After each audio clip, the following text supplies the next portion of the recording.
آمنت بالله وملائكته.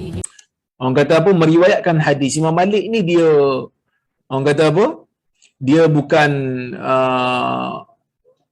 orang yang mendengar daripada semua jenis guru, tak. Imam Malik sangat selektif. Imam Malik ni sangat selektif, maksudnya dia takkan dengar, dia takkan ambil, dia takkan riwayat melainkan daripada orang-orang yang dia kenal sebagai orang yang baik, sebagai perawi yang siqah, sebagai perawi yang dipercayai. Ni Imam Malik punya style. Kalau Imam Malik riwayat daripada orang tu, bacakan riwayat pada orang, daripada orang tu kepada anak murid je, kebiasaannya Imam Malik kenal ataupun Imam Malik dah approve lah sebagai perawi yang dipercayai. Ya? Cuma Imam Malik ni dia ada riwayat daripada seorang perawi yang namanya Abdul Karim bin Abil Mukhariq. Dia ada dengar daripada seorang perawi nama dia riwayat daripada Abdul Karim bin Abil Mukhariq. Abdul Karim bin Abil Mukhariq ialah perawi yang lemah, perawi yang dhaif, ingatan dia buruk, ingatan dia lemah. Tapi Imam Malik riwayat, kan?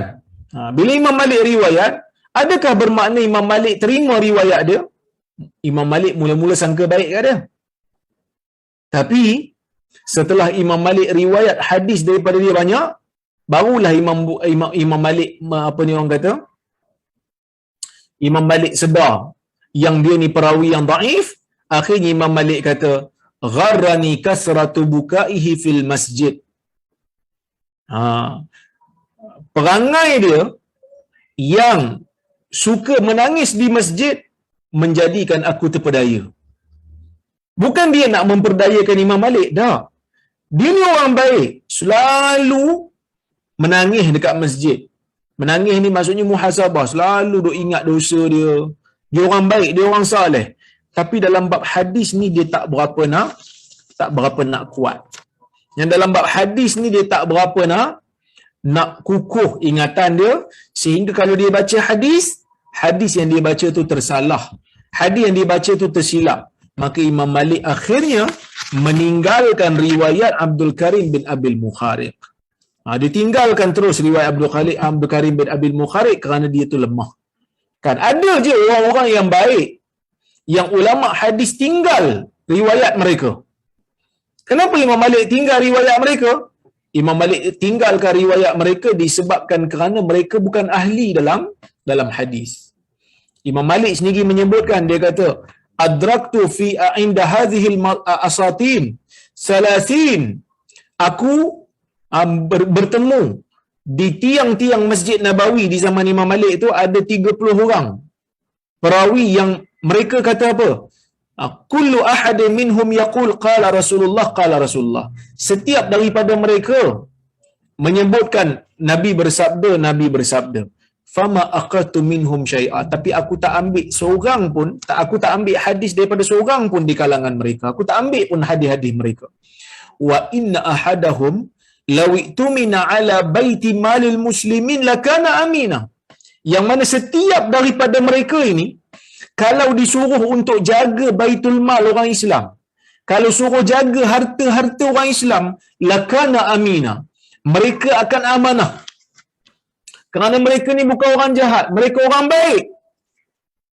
Walakinnahum laisu min ashabi hadha sya'an. Tapi Imam Malik tetap tak ambil riwayat mereka. Imam Malik tetap tak ambil hadis mereka kerana mereka ni bukan ahli dalam hadis. Mereka tidak pakar dalam hadis. Mereka bukan jago dalam hadis. Jadi kesilapan ada dalam riwayat mereka menyebabkan mereka tidak diterima di dalam ilmu periwayatan hadis. Jadi sebab itu tuan-tuan, kita kena bezakan. Bezakan apa? Bezakan di antara akhlak baik dengan kredibiliti periwayatan. Bukan semua orang yang berakhlak baik, bukan semua orang yang saleh riwayatnya diterima. Ada orang saleh yang riwayatnya bagus. Sebab apa? Sebab dia berhati-hati. Ada je orang saleh yang riwayatnya tak elok. yang riwayatnya buruk, yang riwayatnya teruk. Sebab apa? Sebab dia tak menumpu dalam bidang hadis. Sebab tu tuan-tuan, bila berlaku teguran oleh orang yang belajar hadis kepada mana-mana asatizah, terutamanya asatizah yang glamour-glamour ni, asatizah yang selalu masuk TV, yang selalu masuk radio ni, bila kita buat teguran, bukan bermakna kita nak menghentam akhlak dia. Akhlak dia mungkin baik, bahkan mungkin akhlak dia lebih baik daripada kita. Mungkin akhlak dia, ibadat dia mungkin lebih saleh daripada kita. Mungkin muhasabah dia lebih tinggi daripada kita. Tetapi hadis, dia bukan hanya melihat kepada akhlak, dia bukan hanya melihat kepada peribadi, tetapi hadis juga melihat kepada ketepatan. Itu yang dipanggil sebagai dhabt, dipanggil sebagai kejituan dalam hadis. Dia ni teliti ke tidak bila riwayat? Ada sumber ke tidak? Maka bila tak ada sumber, kena bagi tahu tak ada sumber. Dan orang yang ditegur baca hadis yang tidak ada sumber, orang yang ditegur baca hadis yang palsu, dia kena tarik semula. Dia kena jelaskan semula, terutamanya kepada audiens dia, yang dia telah membaca hadis palsu, dan dia kena bertaubat kepada Allah Subhanahu wa taala atas kesalahan dan kesilapan yang dia buat. Kerana apa tuan-tuan? Kerana benda ni dosa besar. Kadang-kadang kita rasa kita penceramah tak terlibat buat dosa besar. Jangan sekali-kali kita anggap dosa besar ni hanya melibatkan orang-orang yang berlumuran dengan dosa di balik-balik lorong. Jangan ingat orang yang buat dosa besar ni hanya orang yang buat dosa besar dalam gelap, sembunyi-sembunyi daripada orang. Kadang-kadang dosa besar berlaku dalam masjid. Kadang-kadang dosa besar berlaku di meja kuliah. Kadang-kadang dosa besar dilakukan oleh orang yang sedang memakai kopiah. Dia tak sedar dia sedang melakukan dosa besar, iaitulah berdusta di atas nama Nabi sallallahu alaihi wasallam. Membaca hadis palsu, sandarkan pula kepada Nabi sallallahu alaihi wasallam. Baca hadis palsu, kalau baca hadis palsu ni, kalau nak bagi tahu ke orang ia palsu, tak apa. Tapi kalau katalah baca hadis palsu seolah-olah nak bagi tahu ke orang ia sahih, yang ni problem.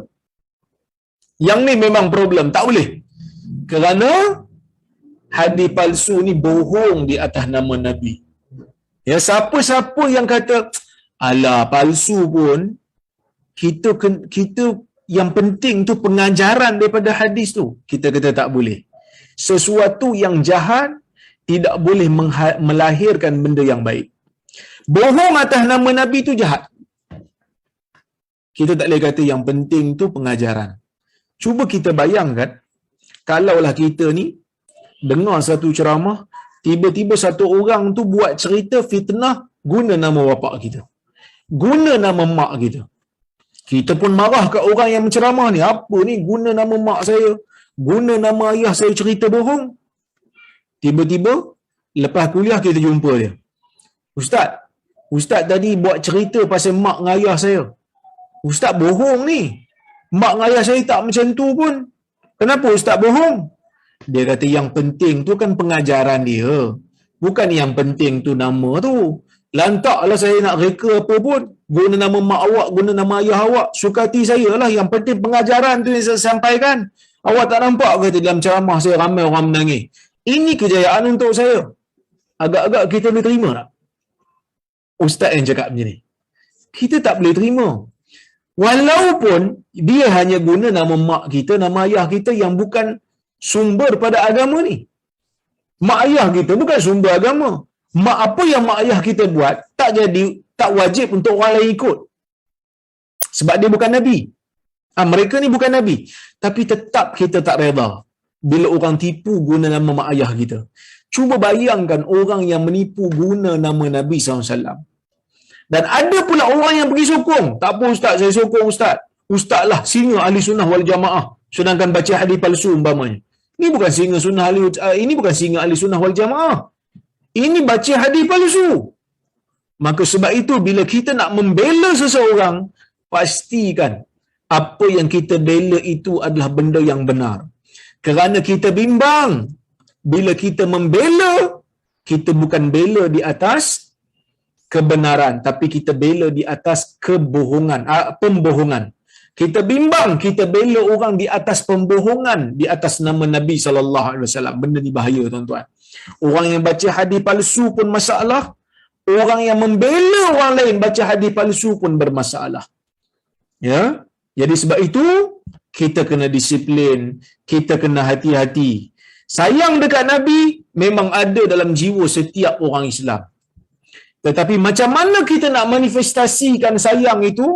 Nak manifestasikan sayang itu adalah yang pertama, jangan bohong di atas nama Nabi SAW.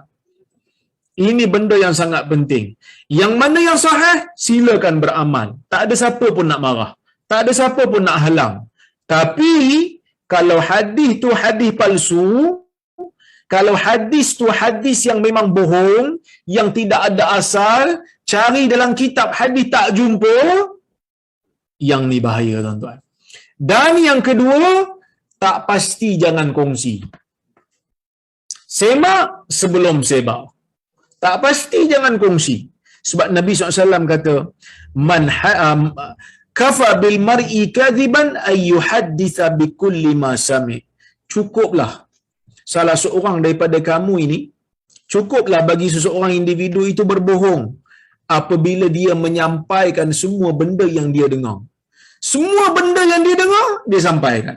Semua benda yang dia dengar, dia sebarkan tanpa dia ada cek, tanpa dia ada semak kebenarannya. Kita disuruh oleh Allah Azza wa Jal untuk menyemak kebenaran sesuatu cerita, untuk menyemak kesahihan satu berita.